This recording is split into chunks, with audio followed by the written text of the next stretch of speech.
2 రోజులుగా మా మీద జరుగుతున్న దాడి గురించి ఇవాళ మేము మాట్లాడాలని నిర్ణయించుకుని మాట్లాడుతున్నామండి.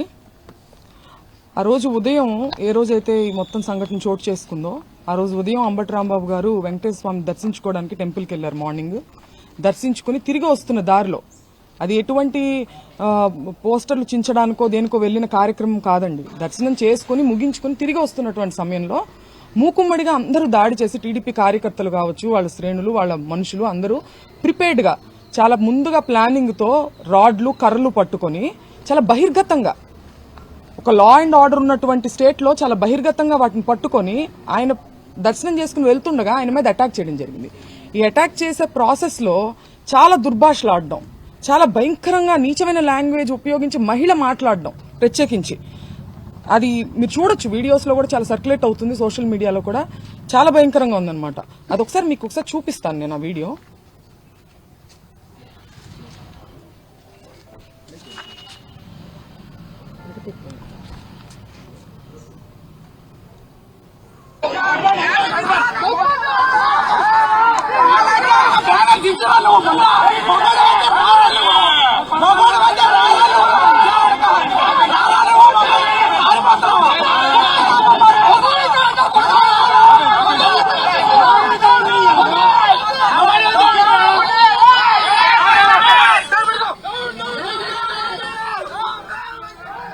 ఈవిడ ఒక మహిళ, ఆవిడ ఉపయోగించిన లాంగ్వేజ్ మీరు చూశారు.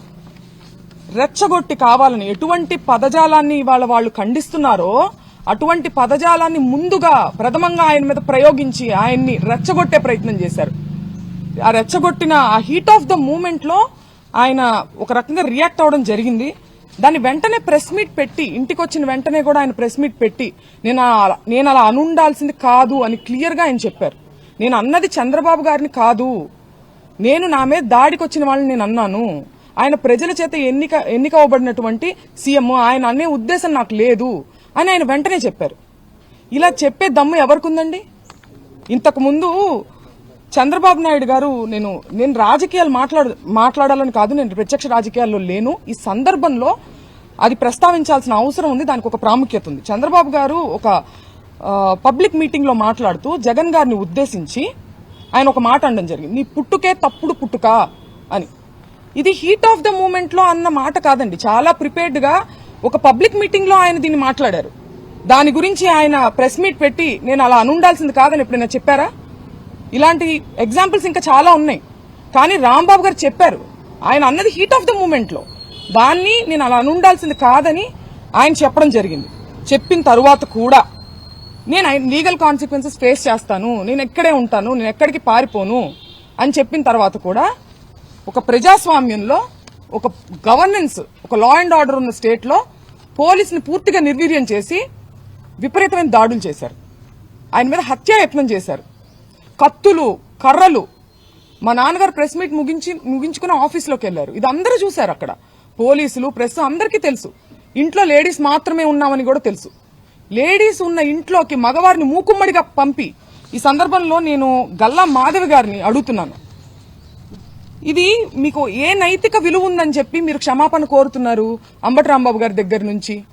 నేను అంబటి రాంబాబు గారి వ్యాఖ్యల్ని నేను సమర్థించట్లేదు, ఆయనే సమర్థించుకోలేదు కదా. హీట్ ఆఫ్ ద మూమెంట్ లో నేను అన్నాను, నేను అలా అనుండాల్సింది కాదని ఆయనే చెప్పారు. మీకే నైతిక విలువ ఉందని చెప్పి మీరు, మీ హస్బెండ్, లేడీస్ మేము ఇక్కడ ఉంటే మీరు తాగి ఉన్నటువంటి మగవారిని మా మీదకి రెచ్చగొట్టి పంపిస్తూ ఇంట్లోకి వెళ్ళమని, వాళ్ళు అద్దాలు మీరు చూడొచ్చు, కారు ఎలా పగలగొట్టారు, అద్దాలు, పైన అద్దాలు, పక్కన తలుపులు అన్ని పగలగొట్టుకుని లోపలికి రావాలని చూశారు. లోపల కేవలం ఆడవారు మాత్రమే ఉన్నాం. నేను, మా మదరు, మా సిస్టరు, మా పిల్లల్ని పెట్టుకుని మేము ఉన్నాం. హోమ్ మినిస్టర్ అనిత గారిని కూడా నేను సూటిగా ప్రశ్నిస్తున్నాను, దీన్ని మీరు సమర్థిస్తారా? మీరు ఆడవారి మర్యాద దెబ్బతిందనే ప్రాసెస్ లో మీరు దాడి చేస్తూ మీరు అటాక్ చేసింది ఆడవాళ్ల మీదనే. ఇది ఏ రకంగా సమంజసం? ఇది ఏ రకంగా న్యాయం? నేను ఇదే సందర్భంలో పవన్ కళ్యాణ్ గారిని కూడా అడగాలనుకుంటున్నాను. కాపు సామాజిక వర్గంలో నేను పుట్టినందుకు చాలా గర్వపడుతున్నాను. అయితే ఇవాళ మీ బలం చూసుకొని కాపు కులస్తులందరూ ఆళ్ల పట్లే ఉన్నారు అనే ఒక బలాన్ని చూసుకొని ఇవాళ కాపు మహిళలమైన మమ్మల్ని తిడుతూ కాపు అనే కుల ప్రస్తావనతో పాటు బూతులను జోడించి లకారాలు జోడించి మమ్మల్ని తిడుతూ స్త్రీలని మా ఇంటి మీద దాడి చేసి ఇవన్నీ పగలగొట్టారు. దీనికి పవన్ కళ్యాణ్ గారి బలము అడ్వాంటేజ్ గా తీసుకున్నారు వాళ్ళు. కాబట్టి పవన్ కళ్యాణ్ గారు బాధ్యత వహించి దీన్ని ఖండించాలి. తల్లులు అందరికీ ఉన్నారండి. రాంబాబు గారు తల్లిని మీరు ఎప్పుడైనా చూడొచ్చు. ఆయన ఎప్పుడు ఒక బార్డర్ క్రాస్ చేసి అసభ్య పదజాలంతో ఏది మాట్లాడరు. మాట్లాడినప్పుడు క్షమాపణ చెప్తారు, లేదంటే నేను అను ఉండాల్సింది కాదని కూడా చెప్పారు. మీ తల్లిని అన్నది ఎవరు? పవన్ కళ్యాణ్ గారు. తల్లులనే సాంప్రదాయం ఎక్కడుందో మీ మనసుకు తెలుసు. పురంధేశ్వర్ గారు మాట్లాడుతూ చంద్రబాబు నాయుడు గారు తల్లిని అన్నారని చెప్పి ఆవిడ అన్నారు. నేను చూశాను ఆ వీడియో. నేను ఒక మహిళగా అడుగుతున్నాను, చంద్రబాబు నాయుడు గారు జగన్ గారిని మీ పుట్టుకే తప్పుడు పుట్టుక అని అన్నారు. ఇందులో జగన్ గారి తల్లిని అన్నట్టు కాదా? దీని గురించి ఆవిడ అభిప్రాయాన్ని చెప్పాలి. దీన్ని కూడా ఆవిడ ఖండించాలి కదా.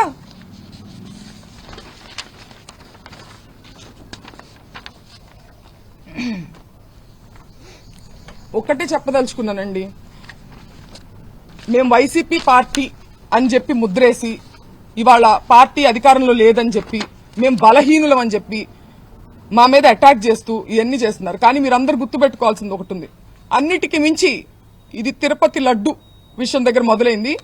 మేము అన్నిటికీ మించి మా నాన్నగారు దేవుడు పార్టీ నిజాన్ని మాట్లాడారు.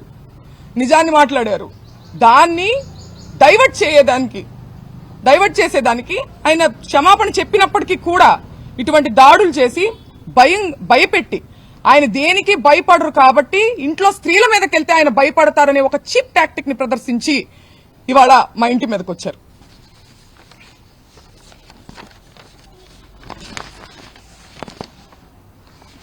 నిజంగా వాళ్ళ తల్లిగారిని అన్నారు అనే కోపం ఉందా, లేకపోతే దాని చాటుగా దాన్ని అడ్డు పెట్టుకుని ఆయన వాగ్దాటితో వాళ్ళు చేసేటువంటి తప్పుల్ని ప్రజల్లోకి తీసుకెళ్తున్నారని ఒక కక్ష సాధింపుగా దాన్ని వంక పెట్టుకుని చేసినట్టుగా అనిపిస్తుందండి.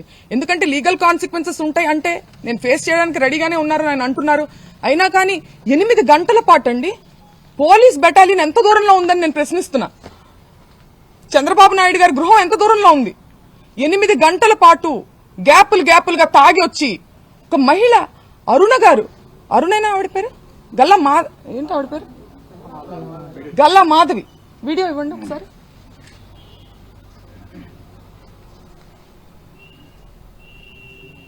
ఈ రోజు మేము ఖచ్చితంగా దాడికి దిగబడ్డాము. మేమందరం కూడా ఈ రోజు మేము ఖచ్చితంగా దాడికి దిగబడ్డాము. మేమందరం కూడా ఈ రోజు మేము ఖచ్చితంగా దాడికి దిగబడిందంట ఆవిడ. ఈ రోజు మేము ఖచ్చితంగా దాడికి దిగబడ్డారంట ఆవిడే చెప్తున్నారు. ఎవరి మీద దాడికి దిగబడ్డారు? మహిళల మీద దాడికి దిగబడ్డారా? మహిళలతో ఇది సమంజసమా? మహిళల కోసం పోరాడుతూ ఆవిడకి నేను ఒక్కటే చెప్తున్నా, మీకు కుటుంబం ఉంది, మీకు పిల్లలున్నారు, మిమ్మల్ని పావుగా ఉపయోగించుకుంటున్నారు. మిమ్మల్ని ఏ ఎమ్మెల్యేలు అయితే మిమ్మల్ని మా ఇంటికి పంపించారో వాళ్లే రావచ్చు కదా. వాళ్ళు రాకుండా మిమ్మల్ని పంపించారంటే మిమ్మల్ని బలిపశువుని చేస్తున్నారు. 40 ఏళ్ల రాజకీయ అనుభవం ఉంది మా నాన్నగారికి. నేను పుట్టిన సంవత్సరానికి ఆయన ఎమ్మెల్యే. నా చిన్నప్పటి నుంచి నేను రాజకీయాలు చూస్తున్నా. ఎన్నో గొడవలు చూసాం, పోలీసులు చూసాం. కానీ ఇంత నీచమైన రాజకీయాన్ని ఎప్పుడు చూడలేదు. నేను గల్లా మాధవ్ గారికి చెప్తున్నా, మీ కుటుంబం లేదా? మీ భర్తతో సహా వచ్చి స్త్రీల మీద దాడి చేశారే, మీ కుటుంబం లేదా? మీకు పిల్లలు లేరా? మిమ్మల్ని ఎందుకు పంపించారు? మిమ్మల్ని బలిపశువుని చేస్తున్నారు. వాళ్లే రావచ్చు కదా, మిమ్మల్ని పంపించిన వాళ్లే జనాన్ని వేసుకుని రావచ్చు కదా. ఆలోచించుకోవాలి. మీ మనస్సాక్షి వదిలేస్తున్నాం దీన్ని.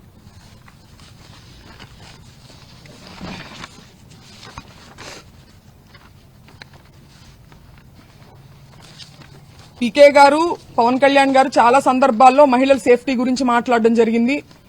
మహిళల యొక్క అభివృద్ధి గురించి, సేఫ్టీ గురించి ఆయన మాట్లాడారు. ఇది ఏం సేఫ్టీ అని నేను అడుగుతున్నా ఇవాళ ఆయన. మీ బలం చూసుకుని కాదా, మన వేలుతోనే మనల్ని పొడిచే ప్రయత్నం కాదా ఇది? ఒక సెక్టార్ ఆఫ్ మీ కాపులందరూ మీ వైపు ఉన్నారని చెప్పి వాళ్ళకి నచ్చని వాళ్ళని కాపు కులం స్టాంపు వేసి దాడి చేసి మూకుమ్మడిగా. ఇది ఆలోచించుకోవాలి పవన్ కళ్యాణ్ గారు.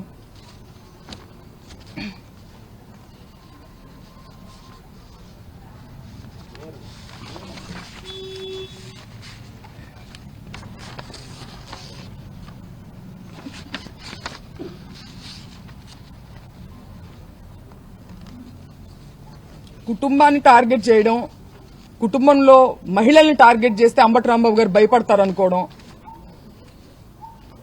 ఆయన దేనికి భయపడట్లేదు, నేను అరెస్టుకు భయపడను, నేను రెడ్ బుక్కు భయపడను అని ఎందుకన్నారు?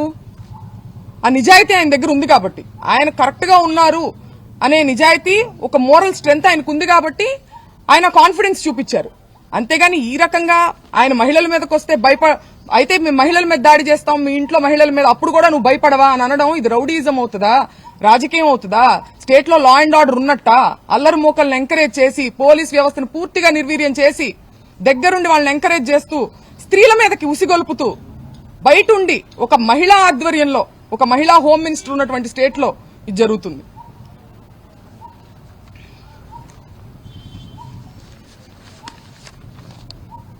ఇంకేమన్నాడు కదా రాంబాబు గారు రాత్రి కోర్టులో చెప్పి నన్ను ఫిజికల్గా ఇబ్బంది పెట్టారు, నన్ను కూర్చోబెట్టి నన్ను బాగా ఎక్కేశారు. అవును, ఏమన్నా ఉన్నట్టున్నారు, ఏం చేశారు? మేము కూడా ఉన్నమాట నిజం. కాకపోతే ముందుగా ఉండి మాట్లాడుతున్నారు, మాకు సరిగ్గా వినిపించలేదు. బట్ మాకు ఎమోషన్ అయితే అర్థమైంది.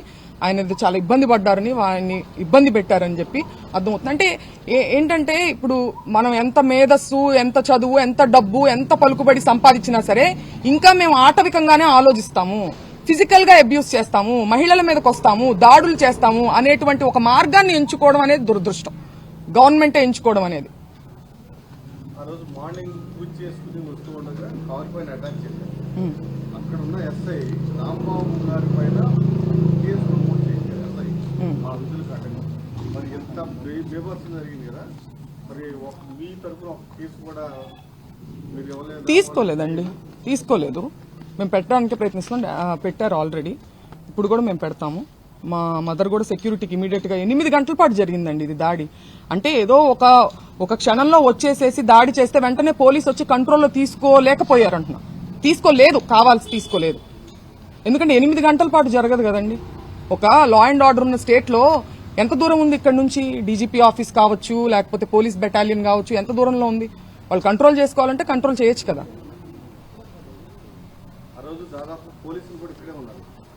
వాళ్ళు ఎంతమంది ఉన్నారో రౌడీలు, పోలీసులు కూడా అంతే మంది ఉన్నారు. ఎందుకని కనీసం లాఠీ చార్జ్ చేయడం కానీ ఏమీ చేయలేదండి, ఏమీ చేయలేదు. మేము వింటూనే ఉన్నాము. వాళ్ళ వెనకాలే ఫాలో అవుతా వస్తున్నారు, ఊరికే కంట్రోల్ చేస్తున్నట్టుగా యాక్షన్ చేస్తున్నారు. మేము పైన బెడ్రూమ్ లో ఉండడం జరిగింది, చుట్టూ పగల కొట్టుకుంటూ వాళ్ళు ఒక్కసారి కూడా కంట్రోల్ చేసినట్టు నాకు మాట కూడా వినిపించలే. కనీసం మాకు అన్ని వినిపిస్తున్నాయి, వాళ్ళ అరుపులు, వాళ్ళు తిట్టే బూతులన్నీ కూడా మాకు వినిపిస్తున్నాయి. టోటల్ గా అసలు ఆ రోజు ఎపిసోడ్ చూస్తుంటే మీకు ఏమనిపించింది? ఉదయం దాడి కానీ లేకపోతే ఇక్కడ రావడం మొత్తం అంటే మేము నిజంగా ఎక్స్పెక్ట్ చేయలేదండి. అంటే ఉద్రిక్త వాతావరణం మధ్యాహ్నం 3-4 అప్పటి నుంచి ఉన్నప్పటికీ మేము వెళ్ళిపోయి ఉండొచ్చు, మహిళలు, ఇంట్లో ఉన్న మహిళలు మేము వెళ్ళిపోయి ఉండొచ్చు. కానీ మేము ఇంత నీచమైనటువంటి జరుగుతుంది, ఒక గవర్నమెంట్ ఉన్న, ఒక ప్రాపర్ గవర్నెన్స్ ఉన్న స్టేట్ లో ఇలా జరుగుతుందని ఎక్స్పెక్ట్ చేయాలి. ఆఫీస్ మీద అంటే తగాదా జరగచ్చు అని అనుకున్నాం, కానీ ఇంట్లోనే ఉన్నాం స్త్రీలందరం. అసలు ఎక్స్పెక్ట్ చేయలేదు కాబట్టి మేము అక్కడే ఉన్నాం, ఖాళీ చేయకుండా మహిళలు లోపలే ఉన్నాం, లేకపోతే ముందుగానే వెళ్ళిపోయేవాళ్ళం. రాంబాబు గారు కొన్ని దశాబ్దాల నుంచి ఉన్నారు, ఇలాంటి పరిస్థితి ఎప్పుడన్నా స్టేట్లో ఎక్కడ చూసారా? నేను చూడలేదండి. నేను నా చిన్నప్పటి నుంచి నేను రాంబాబు గారిని చూస్తున్నాను. ఆయన రాజశేఖర రెడ్డి గారితో పాదయాత్ర చేసిన దగ్గర నుంచి, తర్వాత ప్రతిపక్షంలో చాలా సార్లు ఉన్నారు. ఎన్నో గొడవలు, పోలీసులు, ఇవన్నీ మాకు పరిచయం లేని విషయాలు ఏం కాదు, మేము చిన్నప్పటి నుంచి ఫేస్ చేస్తున్నవే. కానీ ఇంత మా మీదకొచ్చి, మహిళల మీదకొచ్చి, అంటే మహిళలను అడ్డం పెట్టుకుని ఆయన్ని బెదిరించే ప్రయత్నం ఇది, దీన్ని ఖండిస్తున్నా.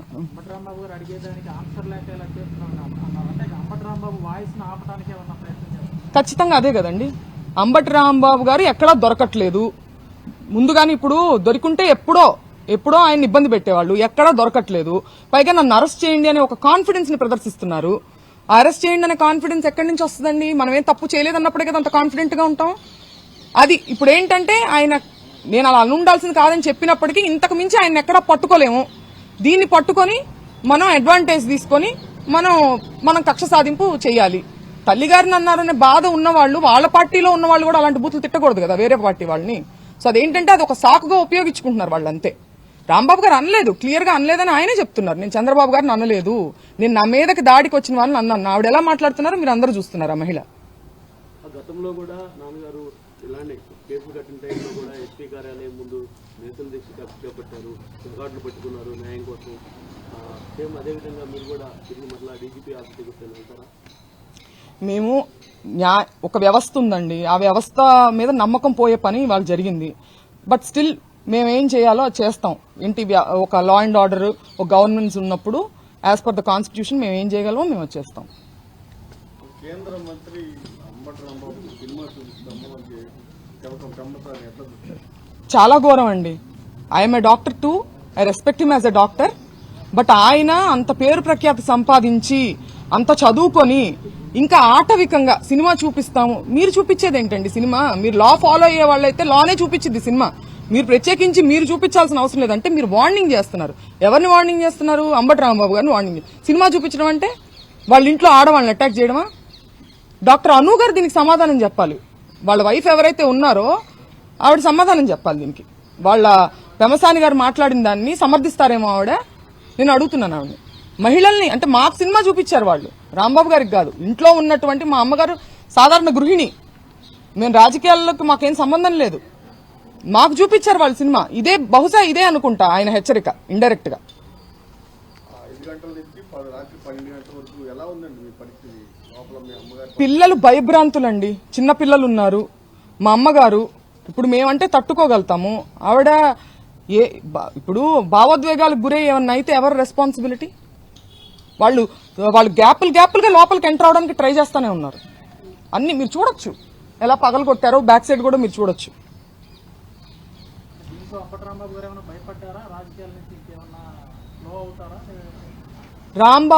అంబటి రాంబాబు గారు నిజానికి భయపడతారు, బెదిరింపులకు కాదు, ఇలాంటి చీప్ టాక్టిక్స్ కి కాదు. నేను చిన్నప్పటి నుంచి చూస్తున్నాను ఆయన్ని. నిజం ఉంటే, పాయింట్ ఉంటే, లాజిక్ ఉంటే భయపడతారు. అంతే తప్పితే దాడులకు, ఇలాంటి బెదిరింపులకు, చీప్ టాక్టిక్స్ మా మీదకి వచ్చారు అనే ఒక చీప్ టాక్టిక్ ని ప్రయోగిస్తే ఆయన ఏం భయపడరని నేను అనుకుంటున్నా. అట్ ద సేమ్ టైం మా సేఫ్టీ గురించి కూడా ఆయన చాలా వరి అయి ఉంటారు. మాట్లాడే అవకాశం కలిగిందా రాంబాబు గారితో? మీరు లేదండి, అనుమతించలేదా? అనుమతించలేదు. పోలీసులు నెట్టేస్తానే ఉన్నారు. మాకు మాట్లాడడానికి అసలు అవకాశం ఏం లేదు. మేము జస్ట్ చూస్తా ఉన్నాం అంతే.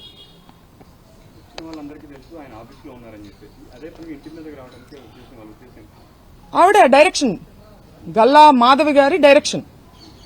ఆవిడ వచ్చి హస్బెండ్ తో వచ్చి ఆవిడ ఇలా చెయ్యెత్తితే వాళ్ళు ఆపేస్తున్నారు, దించితే వాళ్ళు రెచ్చిపోతున్నారు.